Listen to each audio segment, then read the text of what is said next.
Hello, સ્વાગત છે મિત્રો તમારું અમારી આ યુટ્યુબ ચેનલ મિસ્ટર સરકારી નોકરીમાં।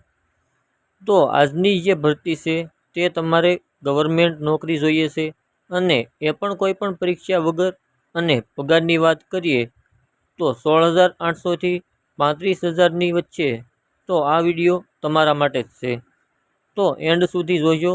આ વિડીયોની અંદર જે આપણે સંપૂર્ણ માહિતી લઈ લેવાની છે કે જે મનરેગાની જે ભરતી છે મિત્રો, તો તેની અંદર કઈ કઈ પોસ્ટ ઉપર કેટલી વેકેન્સી છે, તેની માટે તમારે એજ્યુકેશન ક્વોલિફિકેશન શું રહેવાનું છે, તેના માટે તમને પગાર શું આપવાના છે, સ્ટેપ બાય સ્ટેપ ડિટેલમાં જોઈ લઈશું।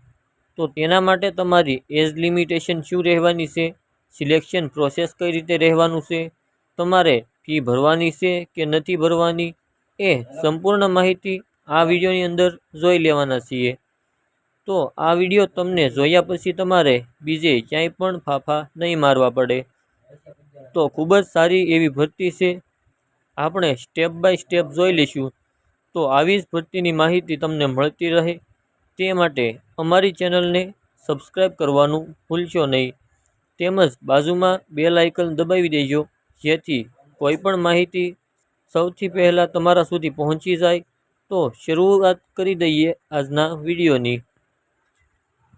તો વાત કરીએ આજની ભરતીના ઓવરરિવ્યૂ વિશે। સૌથી પહેલાં વાત કરી લઈએ તો એની અંદર ભરતી સંસ્થાની વાત કરીએ, ઓર્ગેનાઇઝેશનની મિત્રો વાત કરીએ મનરેગા યોજના ગુજરાત। તો બધાને ખ્યાલ જ હશે કે જે મનરેગાની જે ભરતી આવે છે એ યોજના શું છે। જો ખબર ના હોય તો એના માટે પણ આપણે એક સ્પેસિફિક વિડીયો બનાવી દઈશું આપણે। ઓકે, તો પોસ્ટની વાત કરીએ તો મિત્રો, તો વેરિયસ પોસ્ટ છે એટલે ઘણી બધી પોસ્ટ છે। ટોટલ 4થી 5 પોસ્ટ ઉપર ભરતી આવેલી છે। એ પોસ્ટ ઉપર આપણે ડિટેલમાં ચર્ચા કરીશું કે કઈ પોસ્ટ ઉપર કેટલી સેલેરી છે, તેના માટે એજ્યુકેશન ક્વોલિફિકેશન શું છે। તો સ્ટેપ બાય સ્ટેપ સંપૂર્ણ જે બધી માહિતી આપણે લઈ લેવાના છે। તો વેકેન્સી કેટલી છે એ પણ માહિતી આપણે ડિટેલમાં નીચે લઈ લઈએ છીએ। ત્યારબાદ મોડ ઓફ એપ્લાયની વાત કરીએ તો ઓફલાઈન ફોર્મ ભરવાનું છે, તમારે ઓનલાઈન ફોર્મ ભરવાનું નથી। પરંતુ ઓફલાઈન એટલે કે જે તમારા ડોક્યુમેન્ટ છે એ આપેલ સરનામા મુજબ તમારે એક જગ્યાએ મોકલવાના રહેશે। તો એ જગ્યા કઈ છે, એ જગ્યાનું સરનામું શું છે, ક્યાં સુધીમાં મોકલવાના છે, લાસ્ટ ડેટ શું છે, એ સંપૂર્ણ માહિતી આપણે સ્ટેપ બાય સ્ટેપ આપણે જાણીએ છીએ મિત્રો। તો જોબ લોકેશનની વાત કરીએ તો ગુજરાતની અંદર તમારું જોબ લોકેશન રહેવાનું છે। અને સેલેરીની વાત કરીએ તો મિત્રો, તો 16,800થી 35,000 સુધી તમારો પગાર રહેવાનો છે। અલગ અલગ પોસ્ટ મુજબ રહેવાનો છે। તો 16,800 કેની અંદર છે, 35,000 કેની અંદર છે, એ આપણે ડિટેલમાં ચર્ચા કરીએ છીએ મિત્રો। તો સૌથી પહેલી જે પોસ્ટ છે તે છે MIS કોઓર્ડિનરી તરીકેની તમારી પોસ્ટ રહેવાની છે, જેની અંદર ક્વોલિફિકેશનની વાત કરીએ મિત્રો તો MCA અથવા MSc કરેલું હોવું જોઈએ। અને સેલેરીની વાત કરીએ તો આની અંદર તમારી 35,000 સેલેરી રહેવાની છે। બીજી જે આપણી પોસ્ટ છે મદદનીશ પ્રોગ્રામ અધિકારી, જેની અંદર કોઈ પણ જાતનું તમે ગ્રેજ્યુએશન કરેલું હોય તો તમે તેની અંદર એપ્લાય કરી શકો છો। જેની અંદર સેલેરીની વાત કરીએ તો 30,000 તમારી સેલેરી રહેવાની છે। ત્યારબાદ આપણી જે ત્રીજી પોસ્ટ છે ટેકનિકલ આસિસ્ટન્ટ તરીકેની, તેની અંદર ડિપ્લોમા સિવિલ કરેલું હોવું ફરજિયાત રહેવાનું છે મિત્રો। અને સેલેરીની વાત કરીએ તો 25,000 તમારે આની અંદર સેલેરી રહેવાની છે। ત્યારબાદ ચોથી આપણી જે પોસ્ટ છે ગ્રામ્ય રોજગાર સેવક, જેની અંદર કોઈ પણ જાતનું તમે ગ્રેજ્યુએશન કરેલું હોય, BA BCom BSc, તો પણ તમે આની અંદર એપ્લાય કરી શકો છો।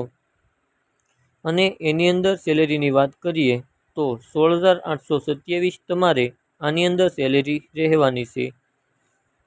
તો આ પોસ્ટ હતી, આની અંદર તમારે એજ્યુકેશન ક્વોલિફિકેશન હતી અને પોસ્ટ મુજબ તમને કેટલી સેલેરી આપવાની હતી, તો એની આપણે વાત કરીએ। તો આપણે હવે વિડીયોમાં આગળ વધીએ તો એજ લિમિટેશન તમારી શું રહેવાની છે, એટલે કે ઉંમર મર્યાદા તમારી શું રહેવાની છે. તો મિનિમમ 18 વર્ષ માંગેલા છે અને મેક્સિમમ 30 વર્ષ માંગેલા છે. જો તમારી ઉંમર 18 થી 30 વર્ષ સુધી તમે એપ્લાય કરી શકો છો. અને એજ રિસ્ટ્રિક્શન પણ તમને આપવામાં આવે છે. ઓબીસીને 3 વર્ષ, એસસી એસટીને 5 વર્ષ જે ગવર્મેન્ટ નિયમ છે તે પ્રમાણે તમને આની અંદર એજ લિમિટેશન પણ આપવામાં આવે છે. તો મિત્રો, તો ડિટેલમાં વેકેન્સી જોઈ લઈએ, કઈ પોસ્ટમાં કેટલી વેકેન્સીઓ છે. તો જે પહેલી આપણી પોસ્ટ છે MIS કોઓર્ડિનેટરી તરીકેની, તેની અંદર એક વેકેન્સી ખાલી છે મિત્રો. ત્યારબાદ જે બીજી પોસ્ટ છે મદદનીશ પ્રોગ્રામ અધિકારી, જેની અંદર પણ એક વેકેન્સી છે.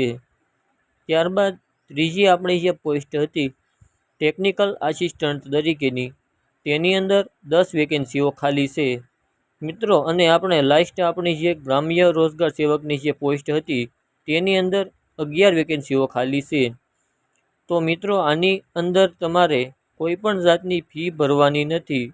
તમે કોઈ પણ કેટેગરીમાંથી બિલોંગ્સ કરતા હોવ તો જનરલ ઓબીસી, એસસી કે એસટી કોઈ પણમાંથી તમે આવતા હોવ તો તમારે કોઈ પણ જાતની આની અંદર ફી ભરવાની નથી. માત્ર ને માત્ર સરનામા મુજબ તમારે તે પોસ્ટ મોકલવાનું રહેશે. અને એડ્રેસ ડેટ જોઈ લઈએ, જે ઇમ્પોર્ટન્ટ ડેટ શું છે, લાસ્ટ ડેટ શું છે. તો નોટિફિકેશન રિલીઝ ક્યાંથી થયું છે, તો 30 જુલાઈથી એવું નોટિફિકેશન રિલીઝ થઈ ગયું છે મિત્રો. અને ત્યારબાદથી તમારા જે અરજી ફોર્મ છે તે મોકલવાના ચાલુ પણ થઈ ગયા છે.